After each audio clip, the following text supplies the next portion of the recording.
Marad Jinarajadas ALP സ്കൂളിലെ കൂട്ടുകാർ നോട്ടുബുക്കുകൾ പകർത്തിയെഴുതുന്ന തിരക്കിലാണ്. ഇടവേളകളൊന്നും പാഴാക്കരുത്. ജൂൺ മാസം മുതലുള്ള പാഠഭാഗങ്ങൾ എഴുതി തീർക്കണം. ആ പുസ്തകങ്ങളും കാത്ത് ചിലരുണ്ട്.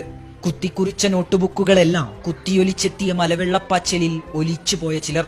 ദുരിതാശ്വാസ ക്യാമ്പുകളിൽ കഴിയുന്ന മുണ്ടക്കൈയിലെയും ചൂരൽമലയിലെയും കുരുന്നുകൾ. വാർത്തയിൽ കണ്ടപ്പോ വലിയ വിഷമം തോന്നി. എന്തെങ്കിലും ഒരു സഹായം ചെയ്യണമെന്നുണ്ടേനി ഞങ്ങളെ മാഷുമാർ പറഞ്ഞത് എഴുതി കൊടുക്കാന്.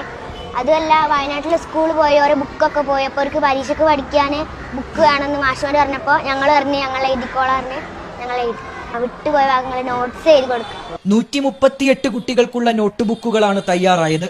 അടുത്ത ദിവസം അധ്യാപകർ ബുക്കുകളുമായി വയനാട്ടിലെത്തും. വയനാട്ടിലേക്കുള്ള അക്ഷരസ്പർശത്തിന് സ്കൂളിട്ട പേര് ആർദ്രം. സ്നേഹത്തിന്റെ മഷി പുരണ്ട ഈ പ്രവൃത്തിക്ക് മറ്റെന്ത് പേര് നൽകാൻ?